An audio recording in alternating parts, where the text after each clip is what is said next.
पवित्र नगरी अमरकंटक में पिछले 3 दिनों से लगातार बारिश सिवनी से अमरकंटक आए श्रद्धालु किशोर सोनी के द्वारा अमरकंटक में जरूरतमंद लोगों को कपड़े वितरित किए जा रहे हैं, जिसमें वह किसी को कंबल तो किसी को जैकेट दे रहे हैं और किसी को अन्य कपड़ा दे रहे हैं। वहीं उन्होंने बताया कि जब तक उनका पूरा स्टॉक खत्म नहीं हो जाता तब तक वह अमरकंटक में कपड़े वितरण करेंगे। आपको बता दें यह कार्य अमरकंटक में पिछले कई दिनों से चल रहा है और जरूरतमंद लोगों को कपड़े पाकर अत्यंत खुशी प्राप्त हो रही है और वहीं किशोर सोनी को लोग धन्यवाद कह रहे हैं।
जी, आपका शुभ नाम?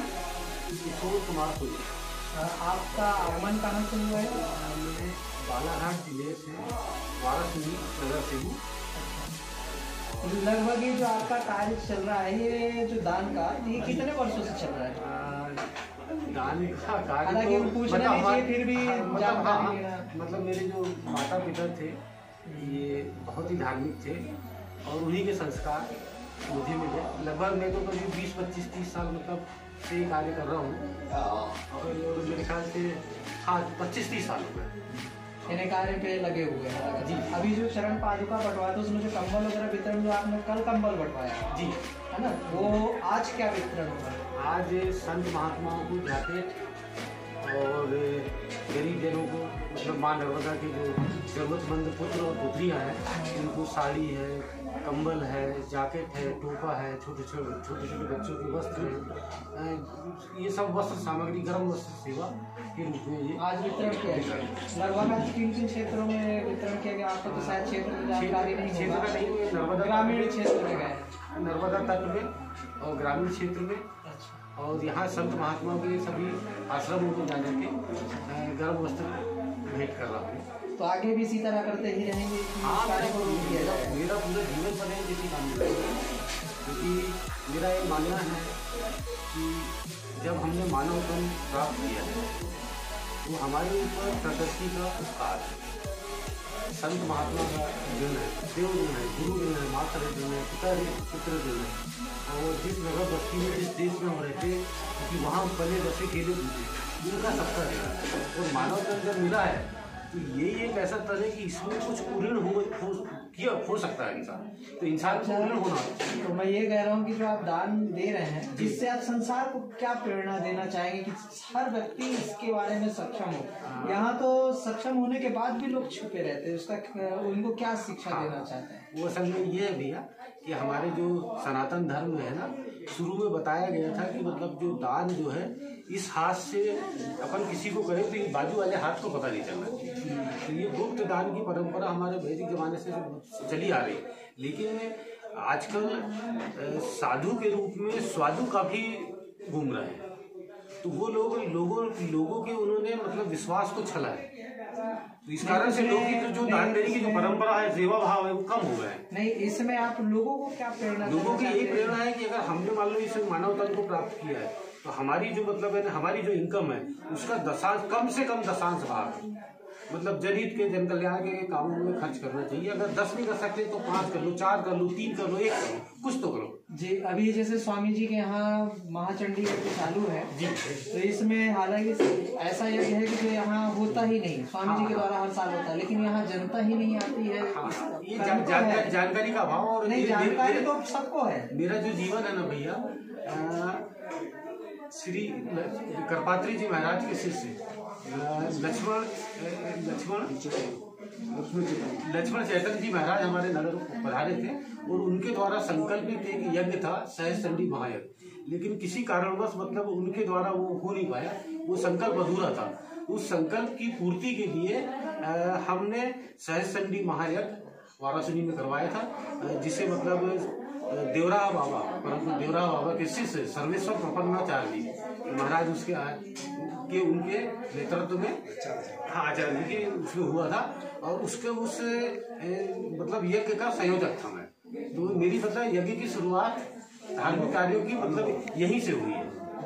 तो ये 30 साल से ऊपर का समय हो गया। ठीक है, धन्यवाद।